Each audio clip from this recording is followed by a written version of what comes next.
Hello friends, హైదరాబాద్లో ఉన్న బద్రీనాథ్ టెంపుల్కి అయితే మనం ఈరోజు బయలుదేరినాం అనమాట. అయితే హైదరాబాద్లో ఉన్న బద్రీనాథ్ టెంపుల్ ఎంతమంది చూసారో మీరైతే మనకు కామెంట్ సెక్షన్లో కామెంట్ చేయండి.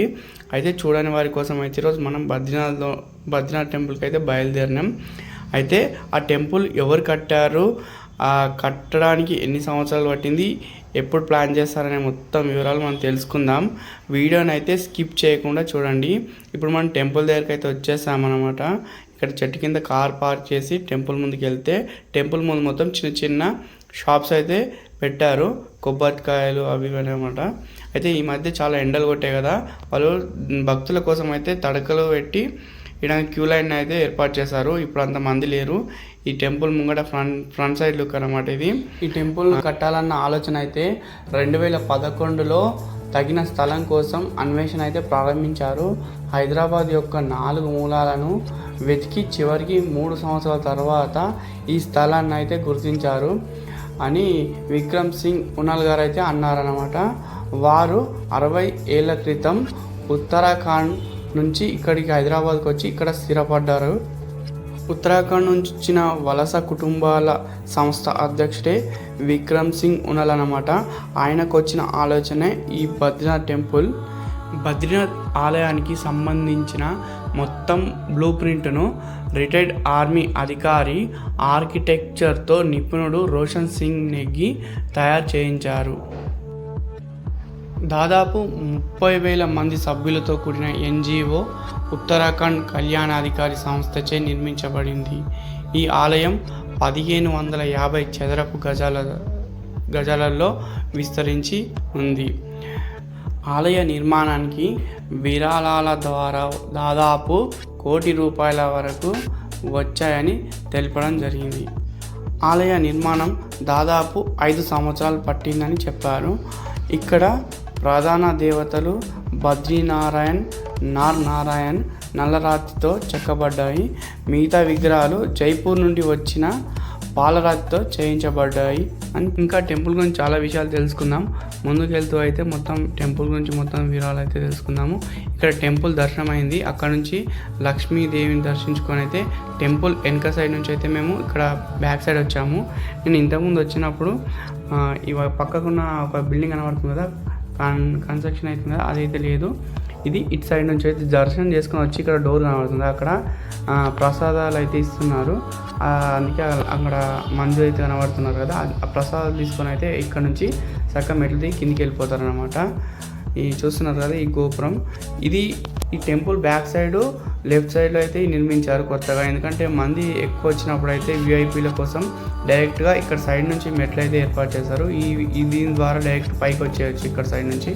ఇక్కడ బోర్డు పెట్టారన్నమాట, టైమింగ్స్ కానీ ఇదంతా అర్చనకు సంబంధించిన అమౌంట్ అవి ఇవి. ఇక్కడ టెంపుల్ విగ్రహాన్ని చూడండి, ఇప్పుడు మీకు నల్లరాతితో కనబడుతుందా, జూమ్ చేశాను, అది చూసారు కదా టెంపుల్ లోపల ఉన్న విగ్రహం అది. ఇది టెంపుల్ నుంచి మళ్ళీ కిందికి వచ్చేస్తున్నాం అన్నమాట. మేము కిందికి మెట్లు అయితే కట్టారు కదా, నేను వెళ్ళినప్పుడు ఇక్కడ కనబడుతున్న స్టీల్ రోప్ను అయితే ఏర్పాటు చేస్తున్నారు ఫస్ట్ టైం వెళ్ళినప్పుడు. ఇక్కడ సైడ్కి ఇంకో చిన్న టెంపుల్ ఉంది కదా, అందులో శివలింగాన్ని అయితే ఏర్పాటు చేశారు. అక్కడ శివుడు పార్వతితో గణపతి ఉన్న పాలరాతి విగ్రహాలు ఉన్నాయి. దాని ముందుకు శివలింగం ఉంది, దాని ముందు నందిని అయితే ఏర్పాటు చేశారు. మీకు మొత్తం ఈ టెంపుల్ని అయితే మంచి వెదర్లో అంటే చుట్టుముట్టు మొత్తం పొలాలు ఉన్నాయన్నమాట. ఆ పొలాల మధ్యలో అయితే ఈ టెంపుల్ కట్టడం జరిగింది. చాలా మంచి పీస్ఫుల్ ఏరియా అన్నమాట. ఇక్కడ వస్తే చాలా ప్రశాంతంగా అయితే ఉంటుంది ఈ టెంపుల్కి. చుట్టుముట్టు ఎలాంటి సౌండ్ పొల్యూషన్ లేదు, ఏం లేదు, మొత్తం పొలాలు ఉంటాయన్నమాట. అయితే ఇక్కడ ఇంకోటి చూడండి, మీరు వేరే టెంపుల్ ఎక్కడ నేను చూడలేను, ఇక్కడ ఇది చూసినట్టు. అయితే ఇక్కడ కొబ్బరికాయ కొడుతున్నారు కదా, కొట్టిన వాటర్ అంతా ఇక్కడ కిందికి వచ్చేసి పైపు ఏర్పాటు చేస్తారు వాళ్ళు. ఆ పైప్ నుంచి చక్కగా బిందెలో పడేటైతే ఇక్కడ ఏర్పాటు చేస్తారు. వీళ్ళు ఇంకో బోర్డు ఏం పెట్టారంటే, ఈ టెంపుల్కి వచ్చేవారు ఇష్టమైన దుస్తులు లేకుండా మంచి పంచకట్టుతోని మంచి శారీతోని ఈ టెంపుల్కి రావాలని అయితే బోర్డు అయితే పెట్టారు. చూస్తున్న ఫ్రంట్ లుక్ ఇది టెంపుల్కు.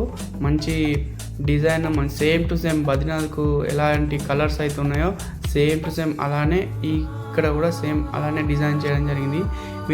మరి ఇక్కడ గురువారం రోజు ప్రత్యేక పూజలు అయితే చేస్తారంట.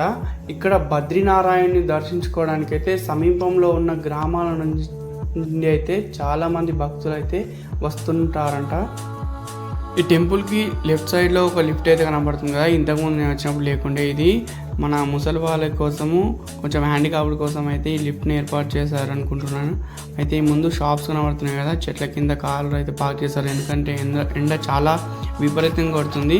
నేను నడవడానికి కూడా కాళ్ళకి చెప్పులే తీసుకురాలి, ఎందుకంటే కాళ్ళలోనే వదిలేసి వచ్చాను. ఇక్కడ మొత్తం ఈ పొలాల మధ్యలో ఈ టెంపుల్ ఉండడం చాలా బాగుంది. అయితే ఈ టెంపుల్ పక్కన ఒక బిల్డింగ్ కనబడుతుంది కదా, అది కూడా టెంపుల్కి సంబంధించిన కాటేజీలేమో అనుకుంటున్నా. అయితే ఇక్కడ చూసారు కదా, చెట్ల కింద అయితే నేను కార్ అయితే పార్క్ చేశాను. ఎండ అయితే చాలా వరకు అయితే కొడుతుంది. అయితే ఇంకో విషయం ఏంటంటే, ఇక్కడ ఈ ఆలయాన్ని గ్రామానికి అదృష్టానికి కీర్తిని తీసుకురావాలని అయితే బండమైలారం సర్పంచ్ టి అనిత కృష్ణాగౌడ్ అయితే చెప్పారంట. అయితే మరి ఎక్కువ మంది ప్రజలు ఆలయాన్ని సందర్శిస్తున్నందున మా గ్రామం 2 తెలుగు రాష్ట్రాలలో ప్రసిద్ధి చెందుతుందని నేను నమ్ముతున్నాను.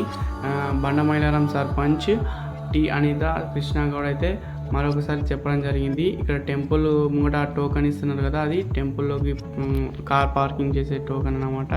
మనం టెంపుల్ దర్శనం అయిపోయింది కదా, బయటకు వెళ్తున్నాం. ఇప్పుడు మీరు కొత్తగా ఈ టెంపుల్కి వచ్చే వారి కోసం అయితే నేను రోడ్ చూపిస్తాను. నేను వచ్చేటప్పుడు అయితే వీడియో తీయలేకపోయినా. ఇప్పుడు ముంగట కనబడుతున్న రోడ్డు NH44 అన్నమాట. అయితే ఇక్కడ రైట్ సైడ్ వెళ్తే తూప్రాన్ చేగుంట రామంపేట వెళ్తాము. ఇక్కడ లెఫ్ట్ సైడ్ వెళ్తే మనం మేడ్చల్ కొంపల్లి హైదరాబాద్ అయితే వెళ్తాము అనమాట. నేను ఫస్టే తీద్దాం అనుకున్నా, వచ్చేటప్పుడు తీయలేకపోయినా. ఇప్పుడు ఇక్కడ మాత్రం చూసి రండి, కొంచెం కన్ఫ్యూజ్ అవుతారు అనమాట. మన వీడియో చూసినందుకు చాలా థ్యాంక్ యూ. మన వీడియో ఇంకా సబ్స్క్రైబ్ చేయని వాళ్ళైతే సబ్స్క్రైబ్ చేసుకోండి అండ్ లైక్ చేయండి. ఇలాంటి వీడియోల కోసం మన ఛానల్ చూస్తూనే ఉండండి. Thank you for watching.